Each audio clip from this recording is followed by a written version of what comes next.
السلام عليكم، اهلا بيكم في فيديو جديد. انا مروه طارق وانتوا بتتفرجوا على قناه موري كروشيه.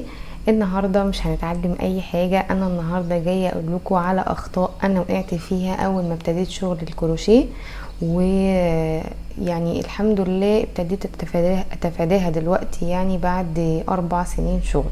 فيعتبر اول 3 سنين من حياتي في شغل الكروشيه كنت بشتغل غلط.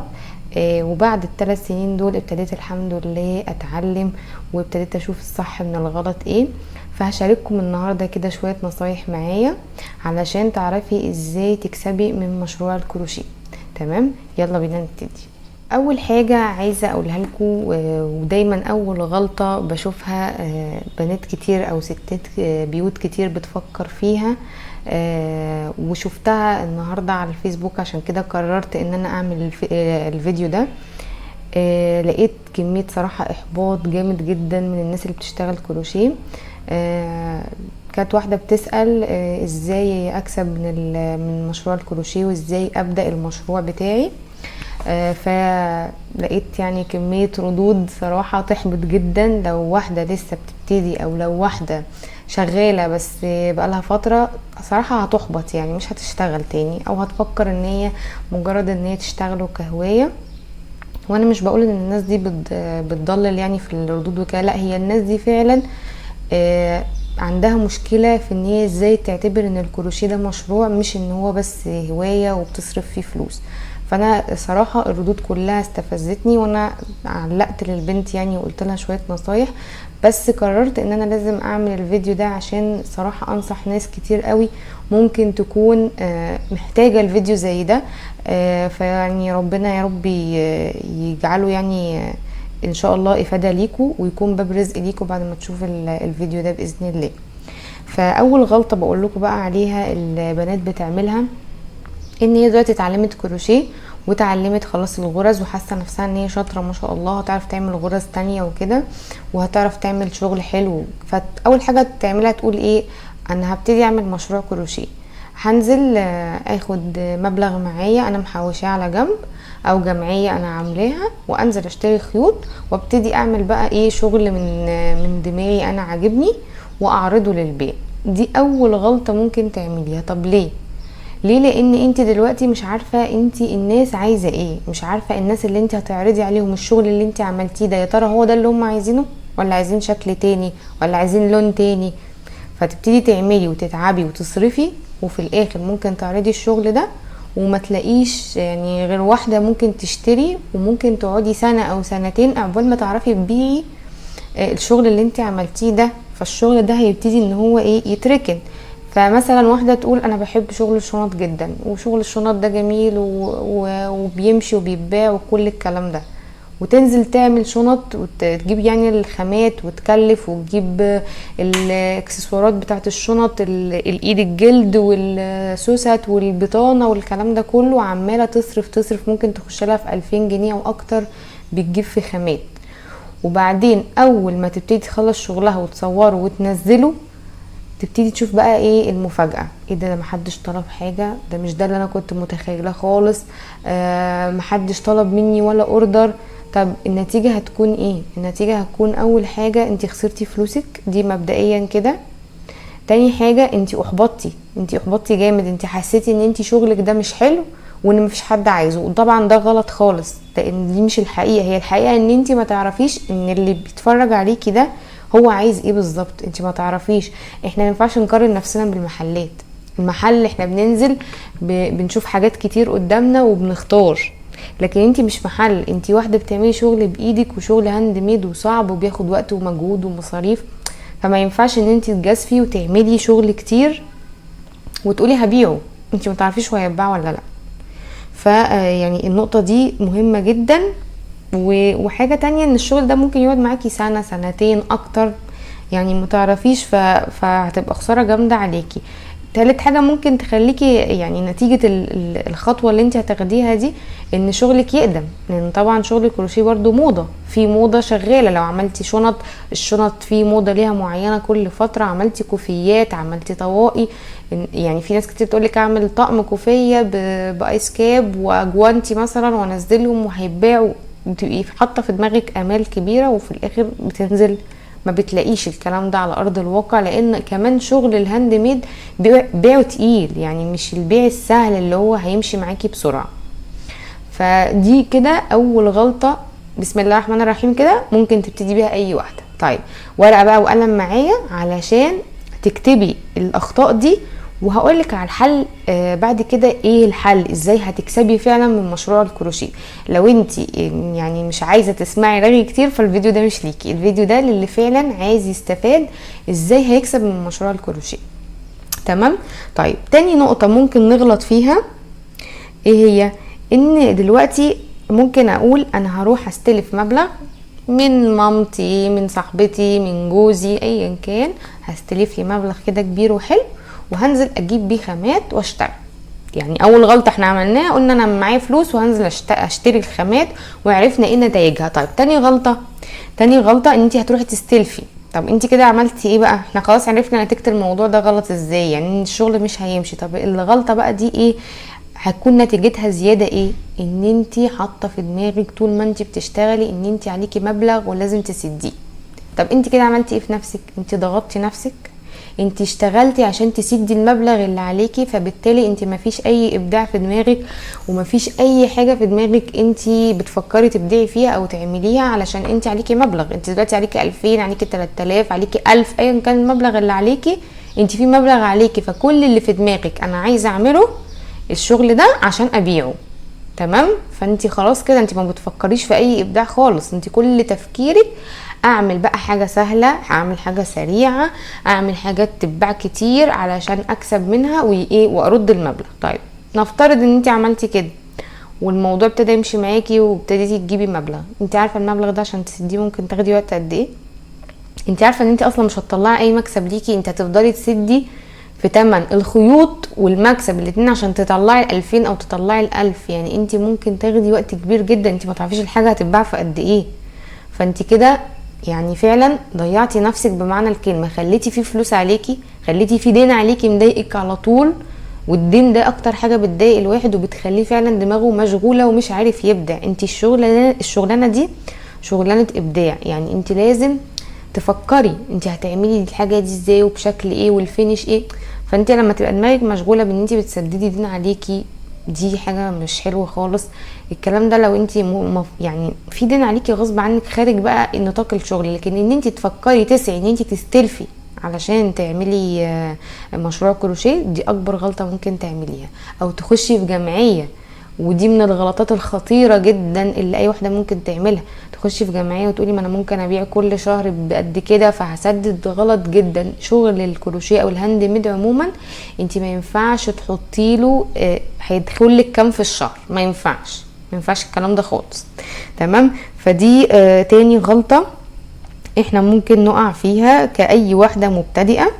تمام. وهتعمل. طب تالت غلطه ايه بقى؟ الناس اللي هي بتيجي تشتغل في الاول هتعمل كوفيات، هتعمل طواقي، هتعمل جوانتيات، وتقولك عشان اكسب واحقق ربح واحس ان انا بشتغل وببيع فهخلي مكسبي بسيط قوي، 10 جنيه في الحاجه، 15 جنيه في الحاجه، وظنا منها كده ان هي هتطلع مكسب حلو.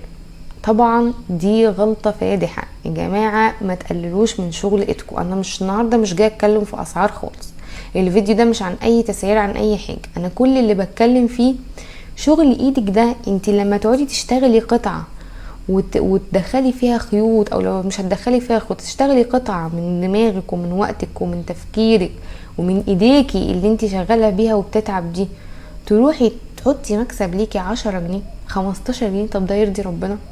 ده انت بتروحي تشتري حاجه جاهزه على مكن بتدفعي فيها اكتر من كده. ده انت بتروحي يعني لخياطه قدامك بتعمل فستان في قاعده واحده انت قاعداها بتاخد اكتر من كده بمراحل. انت بقى ممكن تمسكي شغلك ده تقعدي فيه اقل حاجه يومين 3 ايام 4 ايام على حسب المشروع اللي انت بتعمليه، تحطي مكسب زي ده ليكي. اولا انت كده نزلتي من سعر ايدك جامد.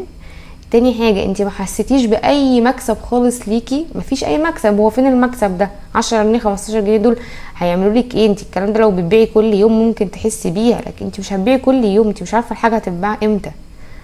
فقللتي كمان من مكسبك، انت مش عارفه هيبقى معاكي مكسب خلال قد ايه. طبعا احبطتي برضو، لان انت برضو حاسه ان انت ما بتكسبيش، عماله تشتغلي تشتغلي تشتغلي ومفيش اي ربح جايلك واي حاجه تحفزك ان انت تكملي الشغل ده. فدي حاجه وحشه. انا ما بقولكيش تغلي على فكره، عشان بس الناس ما تفهمنيش غلط، انا ما بقولش تعلي في سعر القطعه اللي انت بتبيعيها، لا، خليكي في المتوسط. انا ما اعرفش شغلك ايه، انا ما اعرفش انا بكلم مين، ما اعرفش الفينش بتاعك ايه، ما اعرفش انت شغاله بخيوط نوعها ايه عشان اقول لك سعري بقد ايه، ما اعرفش. انا بتكلم في العموم، ان انت خليكي في الوسط. لما تبقي توصلي لمرحله ان انت خلاص بروفيشنال والناس عارفاكي والناس عارفه شغلك وعارفه الفينش بتاعك، ابتدي بقى علي، ابتدي علي وعلي براحتك، واللي مش عاجبه ما يشتريش، ده شغلك وتعبك. لكن في الاول كده تخسفي من حاجه الارض ظنا ان انت كده بتكسبي، انت كده مش بتكسبي، انت على فكره كده بتتعبي نفسك، وكل اللي بينوبك ان انت قاعده بتشتغلي وسنين من عمرك بتعدي وما عملتيش اي حاجه لنفسك، ودي اكبر غلطه ممكن تقعي فيها.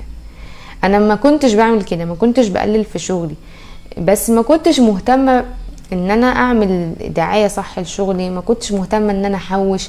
ودي الغلطه اللي خلتني اقعد 3 سنين ما احسش ان انا عملت حاجه، كنت اللي بيجيلي بصرفه.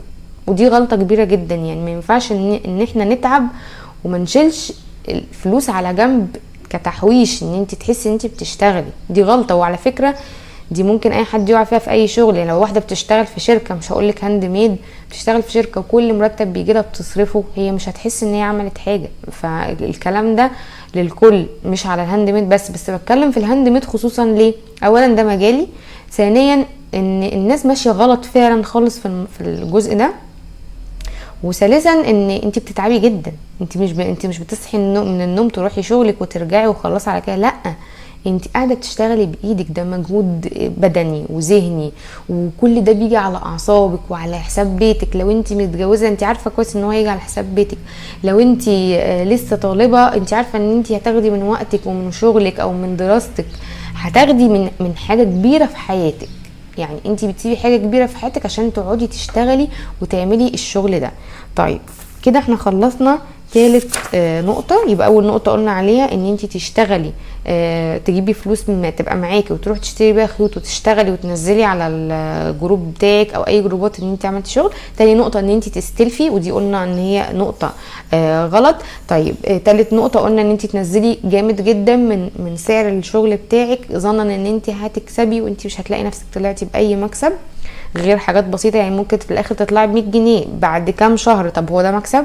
ده مكسب؟ 100 جنيه انت في نازله واحده هتصرفيها اصلا، هو فين المكسب؟ ده 100 جنيه دول يشتروا لك 4 شلات، يعني هو فين المكسب؟ برضه انا مش شايفه كده اي مكسب. عايزه كمان اتكلم في النقطه بتاعه الناس اللي هي بتسترخص في شراء الخيوط عشان تكسب. دي برضو غلطه، يعني دي غلطه جامده. انا اروح اشتري خيط درجه قليله، درجه مش حلوه، انا ما اعرفش اسامي لان انا اصلا ما بحاولش اشوف الانواع دي خالص وما شفتهاش، بسمع عنها بس انا مش هقدر اقول لكم على اسامي معينه، انا ما اعرفش. بس ده بيضر شغلك جدا وبيضر سمعتك جدا في الشغل. تمام؟ يبقى ما تروحيش تشتري خيط جوده قليله وانتي مثلا عارفه ان الخيط ده بيبهت بيوبر وحش جدا في الاستعمال، وتقولي اصل انا ايه مش مشكله، انا المهم اكسب ومش مشكله. لا طبعا. اشرب بقى قهوتي عشان زمانها بردت، واكتبوا بقى النصايح دي عشان ايه تستفادوا باذن الله. طيب الحاجه برضو في نفس نقطه الخيوط دي، الفينش. انت لازم تهتمي بالفينش. يعني ما ينفعش يبقى الفينش بتاعك وحش، بتقفلي خيوط بطريقه وحشه، يعني سايبه فتل في الشغل. زي مثلا انا كنت شفت الحته دي مثلا في الخياطات، اروح لخياطه الاقيها سايبالي كل الخيوط اللي من جوه مش عامله اوفر، مش مقفله الدنيا كويس، واروح لخياطه تانية الاقيها مقفله شغل كويس لحد ان هي كويالي الفستان او التونيك او ايا كان اللي انا كنت بعمله كويهولي. طب تفتكروا انا لما اخد الشغل بالطريقه دي، واحده كاويه الشغل وعامله الفينش 100 وواحده مش كاويه الشغل ومدوني مكرمش ومدوني مليان فتل، هروح لمين بعد كده؟ اكيد هروح للي عامله لي فينش حلو. وساعتها لما تيجي تطلب مني اي مبلغ انا هقول لها اتفضلي على طول، لان انا عارفه ان انا هاخد منها القطعه دي، خلاص انا مش هعمل حاجه، انا رايحه هاخدها اجيب لها بقى شرب، اجيب لها شوز، اجيب لها شنطه. انا عارفه ان انا خلاص كده مش هحتاج حاجه، لكن اللي انا رايحه ان انا لسه هروح اعمل اوفر بره، ولسه هروح اكويه، ولسه الطول مش مظبوط، يبقى انا كده ايه، لسه هصرف عليها تاني، يبقى هفاصلها في الفلوس، لان انا عارفه ان هي مش هتعمل لي اللي انا عايزاه. فيبقى انا اهتم بالفينش بتاعي كويس قوي، عشان لما اجي اطلب سعر ابقى انا عارفه ان انا استحق السعر ده، وابقى انا عارفه ان اي واحده هتيجي تفاصل معايا اقول لها لا معلش ده سعري، انتي موافقه عليه تمام، مش موافقه خلاص السوق مليان، دوري على حد يعمل لك بسعر ارخص. تمام. دي كده يعني في الانجاز كده الحاجات اللي هي ايه، الاخطاء اللي هي يعني انا هقدر اقول لكم ده في المجمل. طبعا في اخطاء كتير بتحصل، وان شاء الله هحصرها لكم تاني وهعمل لكم فيديو تاني، لان انا لقيت الموضوع منتشر قوي بصراحه، نرفزني، لان الواحد بيشتغل وبيتعب لازم يلاقي نتيجه شغله. ما ينفعش بجميع الاحوال اقول اصل انا بحب الكروشيه وبحب الخيوط وبقعد اشتري في خيوط وبضيع فلوسي في الخيوط وما بلاقيش مكسب. لا معلش، هو شغل الكروشيه جميل وبيطلع طاقه سلبيه جوانا كتير وكل الكلام حلو قوي جميل قوي، بس انت هيجي عليكي وقت هتندمي اشد الندم ان انت ما شلتيش فلوس على جنب، وان انت ما خططتيش صح لمشروعك ده، وخصوصا بعد الشر على اي واحده فينا لو تعبت. لان انا بلاقي ناس تقولك اوتار ايدي تعبانه، ظهري ومفاصلي تعبانين، رقبتي ومفاصل رقبتي تعبانين، بروح للدكتور وصرفت قد كده. طب انتي هتستفادي ايه لما انتي كمان تتعبي ومش لاقيه اي مكسب؟ طب ده ما يرضيش ربنا بجد، حرام يعني. طيب ورقه وقلم بقى يلا عشان نقول الحل، ونقول بقى ازاي نكسب بقى من مشروع الكروشيه. بصوا يا جماعه، بسم الله الرحمن الرحيم كده ورقه وقلم وركزوا معايا. اول حاجه، انا دلوقتي خلاص عرفت ان انا بعرف اشتغل كروشيه واتعلمت، ودخلت على قناه موري كروشيه وخدت الغرز وابتديت اعمل مشاريع، ودخلت عند اصحابنا وحبايبنا في القنوات التانية وتعلمنا وكنا خلاص كده 100 100. طب اول حاجه اعمل ايه؟ انا عايزه ابدا مشروع خلاص وعايزه ان انا اكسب بقى. يبقى اول حاجه اروح افتح جروب على الفيسبوك، بلاش بيدج لان البيدج وصوله بيبقى صعب شويه للناس، الجروب بيبقى اسهل. يعني انت مجرد ما بتنزلي حاجه بيوصل كده نوتيفيكيشن اشعار يعني ان انت نزلتي حاجه، فدي اول حاجه. طيب انا ما عملتش لسه شغل، طب انا هكسب ازاي؟ هقولك بقى تكسبي ازاي. اول حاجه ممكن تعمليها ان انت تنزلي صور من على النت وتكتبي كده دي صور من على النت، انا اقدر ان انا انفذها او متاح تنفيذها بلون كذا ومقاس كذا. تمام، دي اول حاجه. طبعا ممكن في الاول محدش يطلب منك حاجه عادي، مش هنحبط، احنا هنمشيها واحده واحده وخطوه خطوه. طيب تاني حاجه اعمل ايه؟ ممكن يعني انا اقول لك على حاجه بسيطه قوي. انت عشان تعملي كوفيه مثلا هتجيبي شلتين دول بكام؟ الخيط التركي الشله بتبقى في حدود 20 25 على حسب المنطقه اللي انت فيها. طيب يعني انا محتاجه 50 جنيه في الاول بس لنفسي، انا هعمل لنفسي اهو مبسوطه وفرحانه، يعني انا مش مغصوبه ان انا هعمل لنفسي، هعمل لنفسي كوفيه شكلها شيك كده عجبني، عشان البسها على هدومي وتبقى شكلها حلو. تمام، فبالتالي اقرب ناس ليكي اللي هم قرايبك هييجوا يشوفوكي لابسه كوفيه جميله، ايه ده الله جايباها منين؟ ده انا اللي عاملاها. ايه ده انت بتعرفي تعملي كروشيه؟ انا ابتديت اتعلم واعمل كروشيه وخلاص وبقيت كمان بشتغل وكده. طب الله ده انا عايزه بقى حاجه ليا، او انا عايزه حاجه لبنتي او لابني، تتفقي معاها على الشغل كله. تمام. طيب الطريقه دي ما جابتش نتيجه، طبعا انت هتصوري الكوفيه اللي انت عملتيها لنفسك وتنزليها على النت وتكتبي ان ده شغلك وتصوريها بقى صوره حلوه وكده. تمام، ما جاليش برضو عن الطريق ده كله شغل عادي، احنا هنصبر، احنا مش هنيأس. هعمل ايه بقى؟ هقول لك تعملي ايه. دلوقتي في حد في قرايبك عنده عيد ميلاد، عنده نجح، اتولد طفل جديد، اتولد في العيله، اروح بقى كده اجيب برضو ب50 جنيه. خلي بالك انت كده مش هتبقي بتكلفي نفسك خالص، انت كده كل فين وفين لما هتشتري حاجه وتعملي هتروحي برضو ب50 جنيه دي كده تشبرقي نفسك شلتين تعملي بيهم ايه مثلا، تعملي بيهم طاقيه ولا كلوك، وهيبقى لسه خيط معاكي تفكري بقى تعملي ايه. مش هقولك بطانيه عشان البطانيه في الاول هتكلفك 4-5 شلات او 4 شلات يا ستي، يعني 100 جنيه معاكي، 100 جنيه وفلوسك عادي على جنب، مش هتاخديها من جوزك، مش هتاخديها من باباكي، مش هتاخديها من اي حد. تمام، مش مستغنيه عن ال100 جنيه دي، جيبي 4 شلات نوع حلو اهو، بقول لكم نوع حلو، يعني هتجيبي هيمالايا مثلا، هتجيبي اليزي، بلاش اليزي عشان طبعا بيوبر، خلينا في الهيمالايا. هتجيبي اليزي حلو، انا ما بقولش عليه حاجه، بس انا عايزاكي تجيبي حاجه ما توبرش، عشان مش بعد الاستخدام يقول لك ايه ده دي وبرت، لا بلاش النوع ده. تمام. هتجيبي في برنس اللي طالع جديد، الناس بتشكر فيه وبتقول ان هو ما بيوبرش. تمام. ممكن كوتون جولد، هو غالي شويه، تزودي ممكن 25 جنيه كمان، بس حلو وما بيوبرش، وحاجه هتعيش برضو. وتعملي مثلا بطانيه، تعملي طاقيه، تعملي كوفيه بقى لو حد كبير، ماشي، تعملي جوانتي، حاجه سهله وبسيطه ومش هتاخد معاكي وقت، وتبقى انت كده هديتي اللي قدامك. وما تنسوش خدوا النيه، بصراحه لما بتاخدي نيه ان انت تدخلي السرور على قلب حد، وان انت تحسني للي قدامك، ربنا بيرزقك وبيكرمك من وسع. لازم تحطوا في دماغكم الموضوع ده. وكمان حطوا نيه ان انتوا تتقنوا شغلكم، ربنا هيكرمك باذن الله وهيرزقك من وسع. تمام. يبقى دي طريقه. يبقى احنا كده قلنا على 3 طرق اهو: اعمل جروب، انزل صور من على النت، اعمل حاجه لنفسي، اعمل حاجه بقى هدايا للي حواليا. باذن الله بنسبه 90% هيطلب منك شغل، بنسبه 90%. شوف انا بقول لك نسبه كام، 90%. ما تقنعنيش ان انت بعد ما تعملي كل ده وتسعي وتتعبي وتدوري وتحاولي تدخلي فرحه على قلب حد ان انت مش هيجيلك شغل.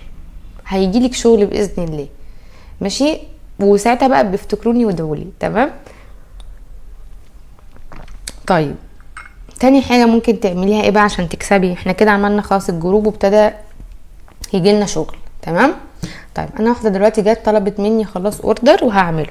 طيب من غير احراج ومن غير كسوف كده، حضرتك او قريبتك عادي، ما تتكسوش من القرايب يا جماعه، ان القرايب دول اكتر ناس ممكن يعني ايه، والصحاب ممكن اكتر ناس يضروكي في شغلك. ازاي؟ العشم بيبقى واخدهم، وممكن بعد ما تعملي الشغل ما تعجبهاش تقولك لا ما طلعتش زي ما انا عايزاه. زي ما بقول لكم ده حصل معايا والله العظيم، ما بضحك عليكم.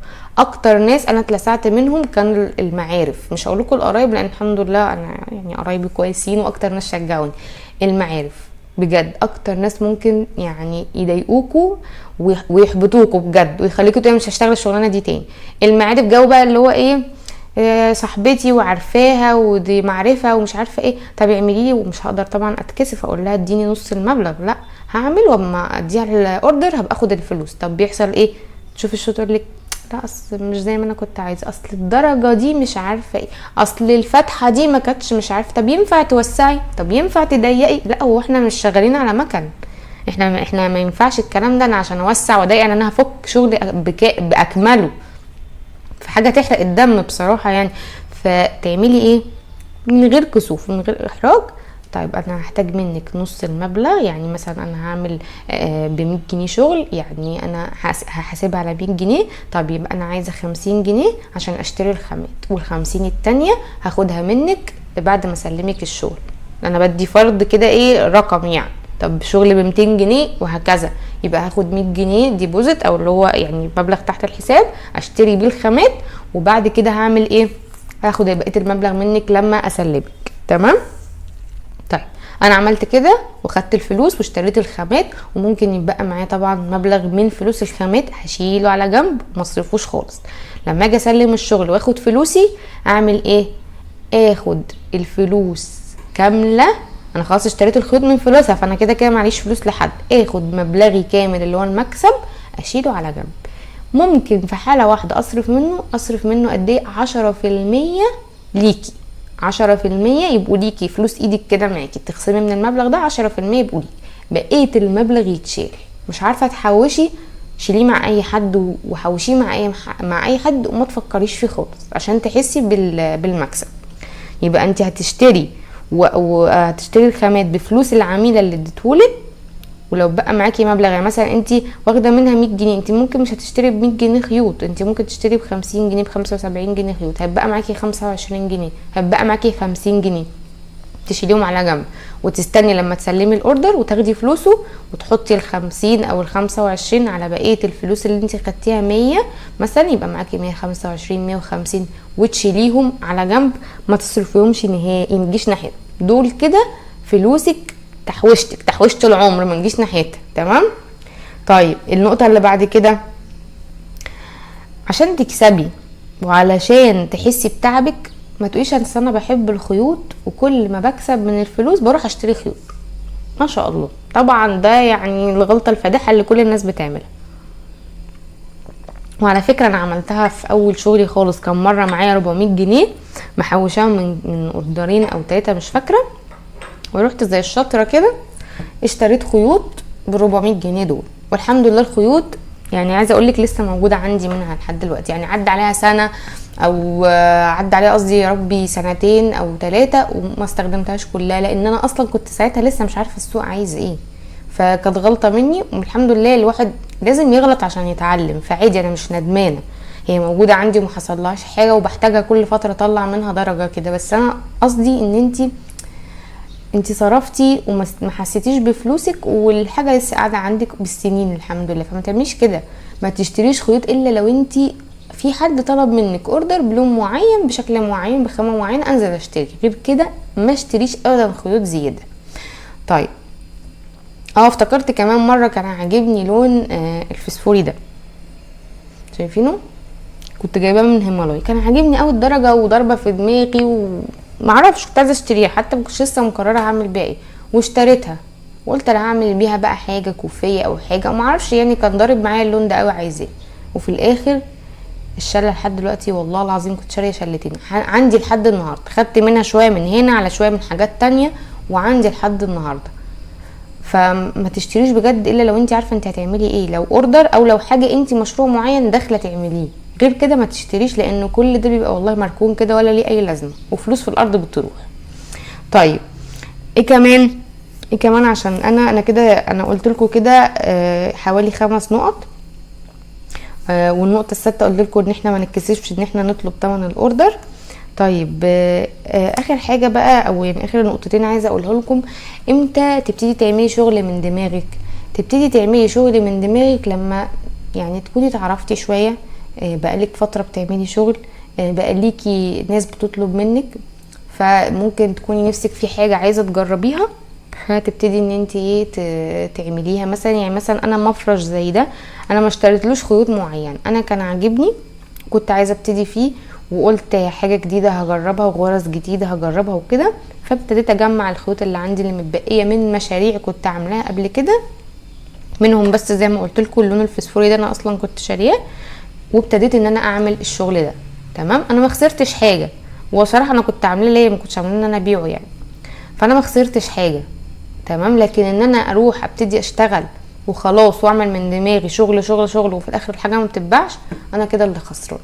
يبقى انا هعمل ايه؟ مثلا انت شغاله في مجال الشنط او الكوفيات، في شكل جديد في دماغك ومحدش بيطلبه منك وانت نفسك ان انت تعمليه عشان تعرفي الناس ان انت بتعملي الشغل ده، او في الحاله دي اقولك جيبي خاماتك، بس يكون طبعا انت معاكي اللي هو ال10% اللي احنا قلنا بناخدهم من الربح، وجيبي خاماتك وابتدي ان انت اعملي المشروع ده وصوري صوره حلوه ونزليه. لو ما جالكيش انت مش خسرانه، انت كده كده عاملاه ان انت حاجه عايزه تنفذيها وشكلها عاجبك، ممكن تبقى ليكي، ممكن تبقى فيما بعد لو نفسك تنزلي بازار او نفسك تنزلي اوبن داي مش هتخسري حاجه.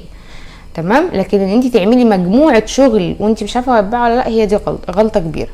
كمان يعني برضو عشان تحسي بالربح اتصدقوا يا جماعه، طلعوا صدقه من كل ربح بيجيلك من اي مشروع عملتيه، طلعي صدقه ولو بسيطه، هتلاقي ربنا بيبارك لك في رزقك، ورزقك ده باذن الله بيزيد مش بيقل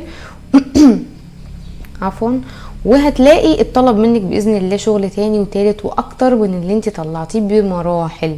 فدايما حطوا في بالكم كده اي مشروع عملتوه 10% على جنب لو انت عايزه تصرفي منه حاجه لنفسك، 5% 6% ايا كان اللي هيطلع منك تطلعي صدقه. مش بقولك تصرفي كل فلوسك، لا، اي حاجه على قد ما قدرتك، اي حاجه وعددي النوايا فيها وطلعيها، وباذن الله هتلاقي ربنا كرمك ورزقك.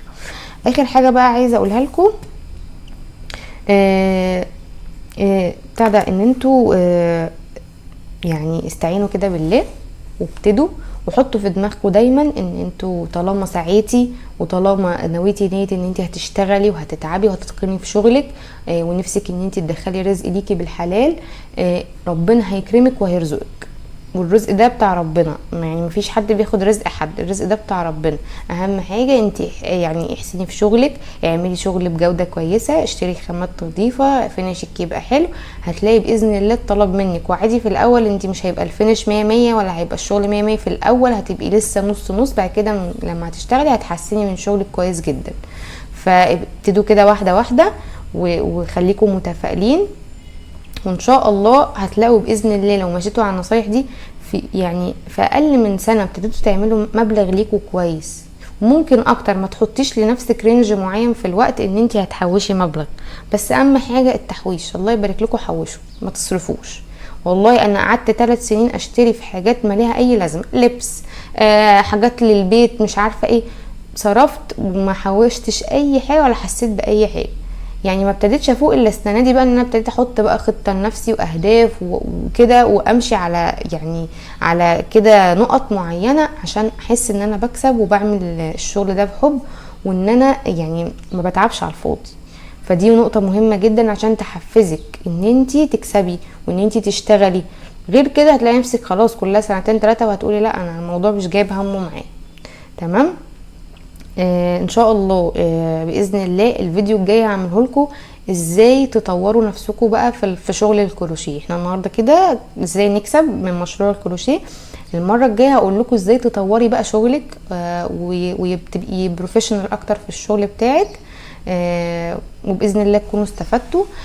ما تنسوش بقى لو انتوا استفدتوا لايك وكومنت كده، شجعوني وادعوا لي، اهم حاجه الدعوه، وشير عشان الناس تستفاد. يا جماعه بجد انا نفسي ان الناس تستفاد، وكل البنات وكل الامهات واي حد بيتعب بجد يلاقي نتيجه تعبه.